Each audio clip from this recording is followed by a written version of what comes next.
A paz do Senhor Jesus. Tudo bem? Estamos aqui para mais um momento de reflexão bíblica no segundo livro de Samuel. E hoje nós vamos meditar no capítulo 7, versículos 1 e versículo 2, que nos diz assim: E sucedeu que, estando o rei Davi em sua casa, e que o Senhor lhe tinha dado descanso de todos os seus inimigos em redor, disse o rei ao profeta Natã: Ora, olha, eu moro em casa de cedros, e a arca de Deus mora dentro de cortinas. Deus seja louvado. Aleluia. Meus queridos, chegamos a esse capítulo 7 do segundo livro de Samuel, e à semelhança do capítulo 6, aqui também no capítulo 7, Davi mostra o seu interesse, cuidado e zelo para com o Senhor, o Deus que conduzia o seu reino e lhe prosperava. No capítulo 6, nós vemos que Davi intentou no seu coração trazer a arca da aliança, que representava a presença de Deus, para a sede do seu governo, para o centro do seu governo. Aqui, no capítulo 7, nós vemos que Davi agora, ele olha ao seu redor, ele percebe que Deus havia lhe dado descanso, Deus havia abençoado o seu governo, o seu reino, Deus havia dado descanso dos inimigos. Então, Davi repara que ele havia construído para si um belo palácio.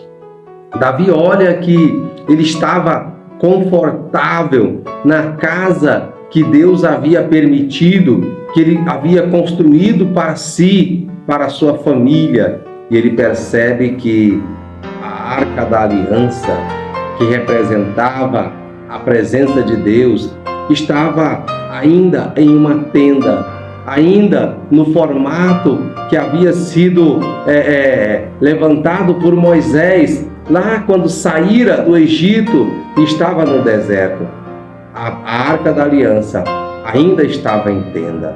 Então, a Bíblia diz que Davi chama a Natã, o profeta, e diz: Olha, eu moro em uma casa de cedros. Ou seja, quando ele diz eu moro em uma casa de cedros, ele estava dizendo assim: olha, eu moro em uma casa que oferece o maior conforto para a atualidade. Ou seja, a casa que Davi morava representava o luxo da época. Ele tinha aquilo que de melhor se poderia oferecer para a casa de um rei, de um monarca. Mas ele repara que a arca da aliança estava em uma tenda humilde, em uma tenda simples. Então a Bíblia diz que Natã, naquela empolgação de servo de Deus, ele diz para Davi assim: olha, vai e faz o que está no seu coração, faz o que está no seu coração e Deus é contigo. Mas a Bíblia diz que naquela mesma noite que Davi fala com Natã, o Senhor, ele aparece a Natã, ele fala com Natã à noite, enquanto esse estava deitado, e a Bíblia diz então que era para ele levar uma orientação para Davi, e isso ele faz. Ele vai a Davi e diz assim: Davi, em todo esse tempo eu morei em tendas e tabernáculos. Em todo esse tempo. Jamais, Davi, eu exigi que alguém fizesse casa para mim. Todavia, Davi, como você intentou no seu coração fazer uma casa para mim, olha que interessante, meus queridos. O versículo 12 vai nos dizer assim: olha, o que é que Deus disse para Davi? Quando os teus dias forem completos e vieres a dormir com os teus pais, Então eu farei levantar depois de ti, da tua descendência, a tua semente, que procederá de ti, e estabelecerei o seu reino. Este edificará casa para o meu nome, e confirmarei o trono do seu reino para sempre. Meus queridos, é muito forte isso que Deus diz para Davi. Davi havia sido um rei que havia agradado ao Senhor. Apesar de suas fraquezas, apesar de suas limitações, apesar das suas falhas, porque assim como eu, assim como você, Davi era humano, ele errava, mas ele continuou sendo um homem segundo o coração de Deus. E ele intentou no seu coração, na sua folga, no seu regaço, ele deseja oferecer a Deus uma casa confortável, um lugar confortável para o Senhor. E Deus diz: olha, porque você tem esse desejo no seu coração, eu vou fazer levantar depois de ti, da sua descendência, vou levantar vou confirmar o reino sobre ele, e este vai me edificar a casa. E Deus faz outra promessa para Davi. E olha só, confirmarei o trono do seu reino para sempre. Ou seja, ele faz uma promessa eterna para Davi. Que promessa é essa?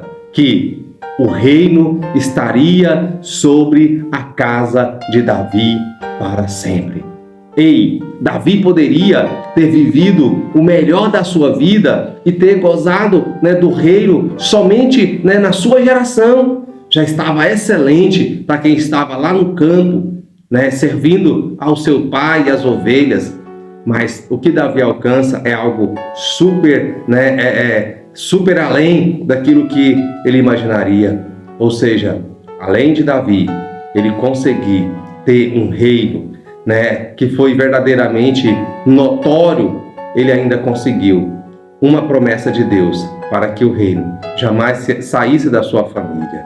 Meus queridos, isso é o que nós vemos quando nós nos interessamos pelas coisas de Deus. Quando nós nos interessamos pelas coisas do Senhor, as bênçãos vão se acrescentando às bênçãos, ou seja, uma bênção soma-se a outra bênção e o Senhor só vai nos fazendo coisas grandes na nossa vida.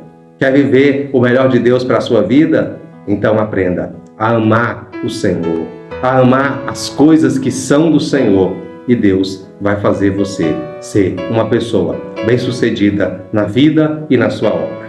Obrigado pela sua companhia, obrigado por estar nos acompanhando. Compartilhe com seus amigos e que a graça e a paz do nosso Senhor Jesus Cristo, que excede todo o entendimento, esteja sobre a sua vida. Em nome de Jesus.